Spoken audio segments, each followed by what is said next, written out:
మీ business ఏదైనా మీ ఊర్లో promotion చేయాలంటే అది సుమన్ టీవీతోనే సాధ్యం. ఇప్పుడే సంప్రదించండి.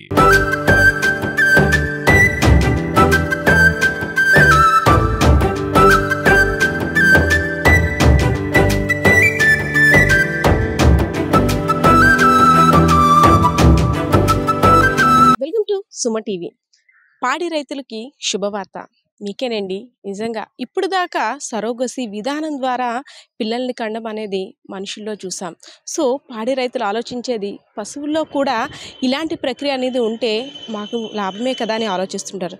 సో ఇలాంటి వాటిలో పరిశోధనలు చేసి సక్సెస్ఫుల్గా విజయాన్ని అందుకున్నారు విజయనగరం జిల్లాకి చెందిన పశుసంవర్ధక శాఖ జేడీ అయినటువంటి రమణ గారు. సో ఆయనతో మాట్లాడదాం, డాక్టర్ గారితో మరిన్ని వివరాలు అయితే తెలుసుకుందాం. సార్ నమస్తే. సార్ అంటే పాడి రైతులకి సంబంధించి అంటే కొత్త కొత్త విధానాలు ఏ విధంగా వస్తాయి, కొత్త కొత్త పరిశోధనలు మాకు ఏ విధంగా అనుకూలిస్తాయనే ఆలోచనలో ఉంటుంటారు. రీసెంట్గా చూసుకున్నట్టయితే సరోగసి విధానం ద్వారా అంటే అద్దె గర్భం ద్వారా మనుషులు మాత్రమే జన్మనిచ్చారు. సో ఈ విధానం ద్వారా పశువులు కూడా జన్మనిస్తాయి అనేసి చాలామందికి తెలియదు. కొంతమందికి అవగాహన లేకపోవచ్చు, కొంతమందికి తెలియకపోవచ్చు. సో దాన్ని మీరు పరిశోధన చేసి సక్సెస్ఫుల్ కూడా సాధించారు. సో అంటే రీసెంట్గా ఈ పరిశోధన అనేది ఎక్కడైంది, అసలు ఈ విధానం అనేది సక్సెస్ అవ్వాలంటే ఎలాంటి టిప్స్ ఫాలో అవ్వాలి మనం? అంటే ఇప్పటి వరకు మన పశుసంవర్ధక శాఖ ద్వారా కృత్రిమ గర్భధారణ అనే దాని ద్వారా అంటే వాటికి కృత్రిమంగా ఆర్టిఫిషియల్ ఇన్సెమినేషన్ చేయడం వలన దూడలు పుడుతున్నాయి. వాటిల్లో కొన్ని మగవి, కొన్ని ఆడవి పుట్టడం జరుగుతుంది. ఆ తర్వాత రీసెర్చ్ అంటే డెవలప్మెంట్లో భాగంగా సెక్స్ సార్టెడ్ సెమెన్ అంటే ఆడపేయిలే పుట్టే సెమెన్ని చేయడం జరిగింది. దానివల్ల ఏంటంటే 90% ఆడపేయిలే పుడుతున్నాయి. దీనివల్ల ఏంటంటే రైతుకి తక్కువ ఆవులు ఉన్నప్పటికీ ఎక్కువగా ఆడపేయిలే రావడం వలన వాళ్ళ జాతి అభివృద్ధి చేసుకోవడానికి వాటి నుంచి పాలు కూడా ఎక్కువగా రావడానికి అవకాశం ఉంటుంది. సో ఈ సెక్స్ సార్టెడ్ సెమెన్ తరువాత ఎంబ్రియో ట్రాన్స్ఫర్, ఇప్పుడు మీరు అడిగినట్టుగా పిండ మార్పిడి అనే ప్రక్రియను కూడా ఆంధ్రప్రదేశ్ పశుగణాభివృద్ధి సంస్థ గుంటూరు వారు, అలాగే నేషనల్ బ్రీడింగ్ సెంటర్ నగరికెల్ మన నెల్లూరు జిల్లాలో చింతలదీవిలో ఉన్న అక్కడ కూడా ఈ ఎంబ్రియోస్ తయారు చేస్తున్నారు. నేషనల్ బ్రీడింగ్ సెంటర్ అన్నది అక్కడ ఉన్నది.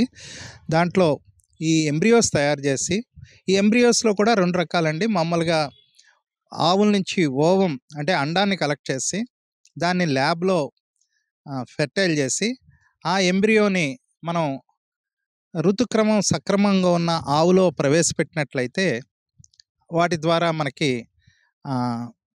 దూడ పుట్టడం జరుగుతుంది. దీనిలోనే ఇంకా అడ్వాన్స్గా ఎంబ్రియో అంటే సెక్స్డ్ ఎంబ్రియోని అంటే ఆడపెయ్యే పుట్టే ఎంబ్రియోని కూడా ల్యాబ్లో ఫలదీకరణ చేసి దాన్ని యానిమల్స్లో మనం పెట్టినట్లయితే అదే జాతి దూడ పుట్టడానికి ఈ ప్రక్రియ తోడ్పడుతుంది.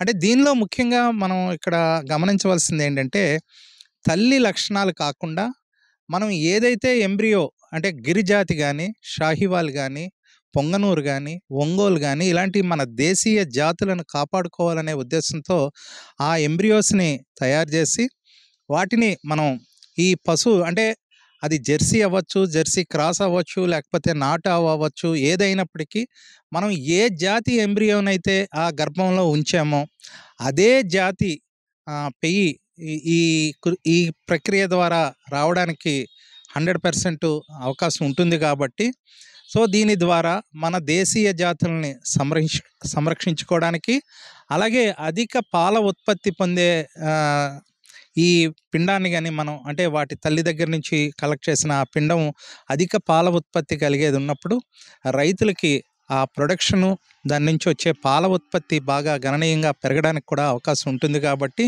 ఈ ప్రక్రియను మన జిల్లాలో కూడా ఒక 2 డాక్టర్స్కి తర్ఫీదు ఇవ్వడం జరిగింది. ఈ మధ్యనే మనకి ఆరిక తోట దగ్గర ఉన్న జగన్నాథపురం అనే గ్రామంలో ఒక జెర్సీ ఆవుకి ఈ గిర్ జాతికి చెందిన పిండాన్ని పెట్టినప్పుడు అది ఆడ గిర్ దూడని అది జన్మనివ్వడం కూడా జరిగింది. కాబట్టి సో ఈ ప్రక్రియను జిల్లాలో ఇతర ప్రాంతాలకు కూడా బాగా విస్తరించి ఎక్కువ మంది రైతులకి దీని ద్వారా ప్రయోజనం కలిగేలా చేయాలన్నది పశుసంవర్ధక శాఖ ముఖ్య ఉద్దేశంగా ఈ కార్యక్రమాన్ని కొనసాగిస్తున్నాం. ఆఫ్టర్ ఐవీఎఫ్ విధానం ద్వారా ఆవులు జన్మించిన తర్వాత వాటికి పాల ఉత్పత్తి కావచ్చు, ఫ్యూచర్లో ఏమైనా ప్రాబ్లమ్స్ రావచ్చు. అంటే గోమాతలను అనేసరికి ఒక దైవంగా భావిస్తుంటాం, వారి యొక్క పిల్లలుగా కూడా భావిస్తుంటారు. రైతులంతా కూడా ఇంట్లోనే మనుషుల్లానే చూస్తుంటుంటారు. సో ఫ్యూచర్లో ఏమైనా ప్రాబ్లమ్స్ రావచ్చేమో అనే ఆలోచనలో ఉంటారు. అది ఒక అపోహ మాత్రమేనా, లేదంటే ఎలాంటి జాగ్రత్తలు తీసుకోవాలి ఐవీఎఫ్ విధానం తీసుకోవాలనుకున్న రైతులు పశువులకు సంబంధించి? దీంట్లో ఏమి అంటే ఆవుకి ఈ ప్రక్రియ వలన ఎటువంటి నష్టం జరగదండి. ఎందుకంటే మామూలుగా కృత్రిమ గర్భోత్పత్తి ఎలా అయితే చేస్తున్నామో అదే ప్రక్రియతో దీన్ని కూడా సెమెన్ ఇంజెక్ట్ చేసే బదులు మనం పిండాన్ని దాంట్లో పెడతాము.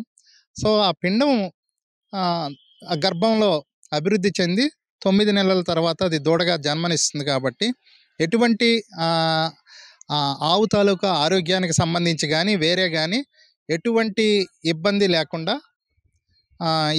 ఈ కార్యక్రమం ఉంటుంది. కాబట్టి రైతులు ఎటువంటి అపోహ చెందవలసిన అవసరం, దీని ద్వారా ఎటువంటి నష్టం కూడా లేదు. కాబట్టి ఎటువంటి అపోహలు పడవలసిన అవసరం అయితే లేదండి. ఈ విధానాన్ని అనుసరించాలనుకునే రైతులు కావచ్చు, లేదంటే వేరే ఎవరైనా సరే ఈ విధానాన్ని అనుసరించాలి అనుకుంటే ఎలా సార్ రీచ్ అవ్వాలి?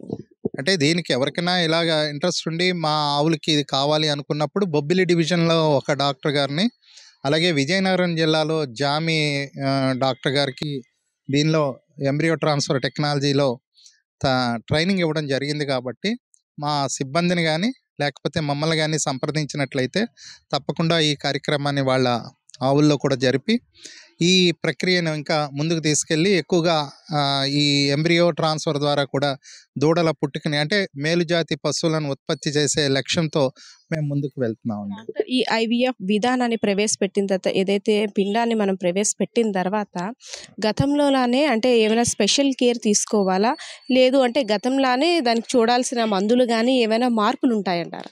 ఏమీ లేదండి. పుట్టిన దూడ మామూలుగా ఇన్సెమినేషన్తో పుట్టిన దూడ ఇది ఒక రకంగానే ఉంటుంది. ఎటువంటి స్పెషల్ కేర్ కానీ లేకపోతే వేరే ఇబ్బంది కూడా ఎటువంటిది ఉండదు. కాబట్టి రైతు సోదరులు ఈ ప్రక్రియను ఉపయోగించుకొని కొద్దిగా కాస్ట్లీ ఈ ప్రక్రియ కూడా కొంత ఖర్చుతో కూడుకున్నది. ఇప్పుడు ప్రయోగాత్మకంగా చేస్తున్నాం కాబట్టి దీన్ని ఇంకా మనం తక్కువ ఖర్చుతో ఎక్కువ మంది రైతులకు కూడా ఫ్యూచర్లో ఇవ్వాలన్నది డిపార్ట్మెంట్ లక్ష్యం. కాబట్టి త్వరలో అన్ని ప్రాంతాలకి దీన్ని విస్తరింపజేస్తాం. Thank you so much. So పాడి రైతన్నలకు విన్నారు కదా, పశుసంవర్ధక శాఖ జేడీ అయినటువంటి రమణ గారు చెప్పే సూచనలు, సలహాలు. సో మీకు నిజంగా ఇదైతే శుభవార్తనే చెప్పుకోవచ్చు. బికాజ్ ఆఫ్ ఇక్కడ సక్సెస్ఫుల్గా ప్రయోగం కూడా సక్సెస్ అయింది. కాబట్టి ఇంకా రానున్న రోజుల్లో ఈ ప్రక్రియను మరింత వేగవంతం చేస్తామని అయితే తెలుపుతున్న పరిస్థితి అయితే ఇక్కడ ఉంది. Camera person Srinivasa, Padma, Suman TV, Vizianagaram.